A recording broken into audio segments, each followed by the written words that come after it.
Tonight from downtown Indianapolis, the Fever welcome in the Seattle Storm with major playoff implications on the line tonight. All right, y'all, look, it's a big one tonight, okay? It's an important one. This has got to be our best 40 minutes. This has got to be our most intentional 40 minutes in everything that we do, okay? Look, no one person needs to do anything outside of themselves, right? But every single person in this locker room needs to be the best version of themselves. The Indiana Fever didn't just win. They rewrote history 6 different times in one night. With Caitlin Clark's sideline, her Nike logo glowing above Gainbridge Fieldhouse, and 5 more teammates out, the Fever didn't fold. They dominated.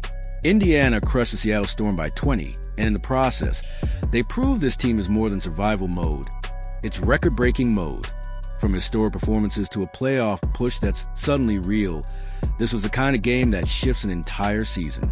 The grit was undeniable, the record's unforgettable. And when Clark returns, the ceiling gets even higher. This wasn't just a win, this was a statement. If you're fired up a Fever, drop a fired up in the center jump comments. circle. We are underway Let's from go. Indianapolis. Odyssey Sims tracks down the jump ball and lays it in. Sims wearing bright pink shoes, passes to Mitchell, right corner 3. That's good, and it's a record! 771 points and counting in 2025 for Kelsey Mitchell, the most in Fever franchise history. What happens when a player never touches the floor? Yet her presence defines the entire night.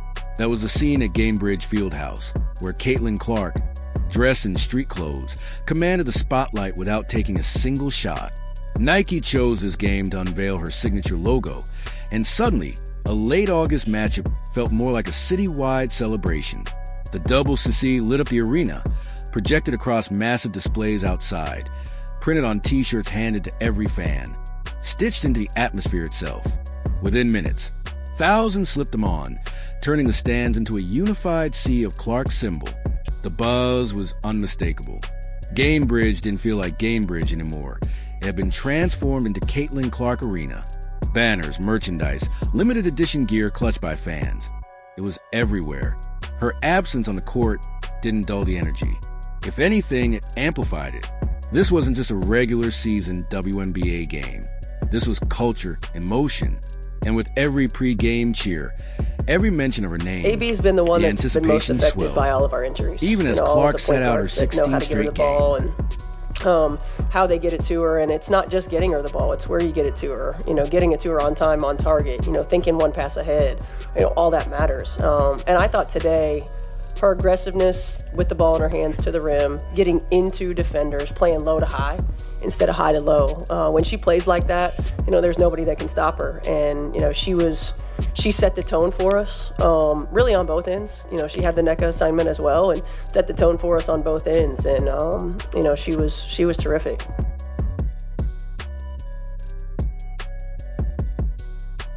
But that's where the tension set in. Clark wasn't the only one in street clothes. Sophie Cunningham, Chloe BBY, Sydney Carlson, and Ari McDonald were out too. 5 Fever players sidelined in total. The timing couldn't have been worse. Indiana had already dropped 4 its last 5, and the playoff race had tightened into pure survival. It's special. A stumble here wasn't just another there's loss. very few people who get the opportunity to say that they maybe have a beyond logo recovery. and to make the impact that she makes, not just I think in the sport, but globally, just by being who she is. She's a connector.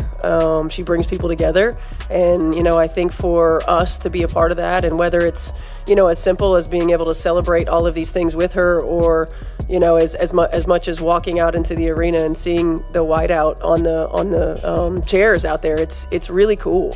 And it's really special I'm talking about it right now, and just feeling the intense gratitude for me personally, being in women's basketball, to be able to be a part of this moment, and to celebrate with her.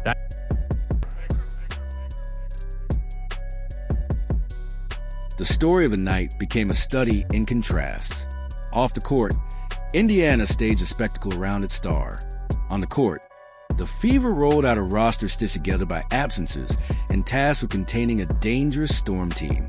Coach Stephanie White set the tone before tip-off, saying Indiana had to treat this game like a playoff battle, that every possession, every moment carried weight. Aaliyah Boston put it even more plainly. It felt like May basketball, not August. That kind of weight meant the Fever couldn't just coast through the night. The strange mix of celebration and urgency lifted the intensity, and while Clark's Double C logo lit up the walls, it was someone else's hand that caught fire on the scoreboard. Indiana came out blazing, topping 20 points in every quarter, setting a tempo Seattle never matched. The Fever never trailed, and by the final buzzer, the scoreboard screamed 95-75. This wasn't just a win, it was a climb, from 8th in the standings at tip-off to 6th by the end of the night. Fans may have walked in wearing Clark's logo, but they walked out talking about a whole team that turned the stage into dominance. Lexi Hall gets and next came the grit and toughness that we could just truly speak to her defined toughness this night. and what it meant seeing her fight through what sure was not very pleasant. I feel like Lexi's the definition of tough. Yes. I think when you just think of her as a player, the way that she hustles, she likes to get loose balls, extra offensive possessions. That's what she does. I mean, she got hit, she came back and just continued to contribute again. Was a pest on defense, just making her presence felt, offensive rebounds, and that's just who Lexi is. So.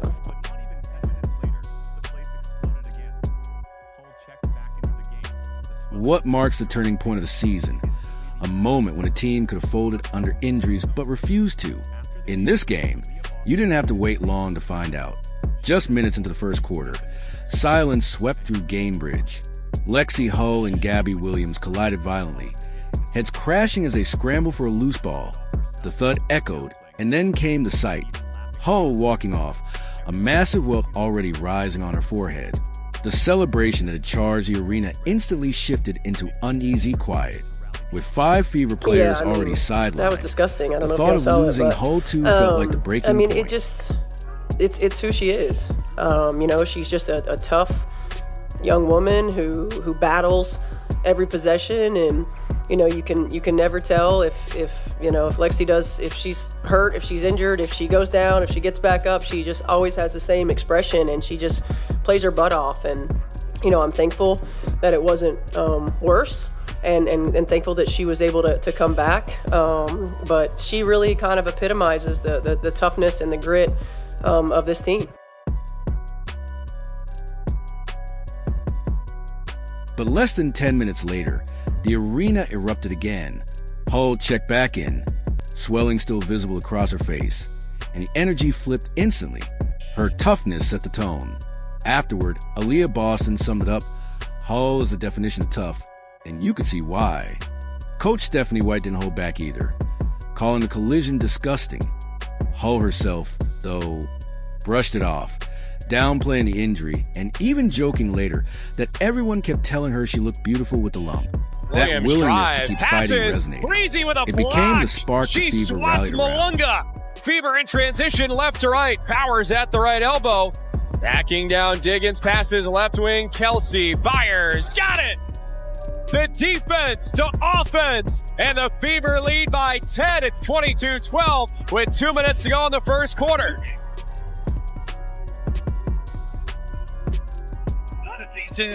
Knocks down a 3.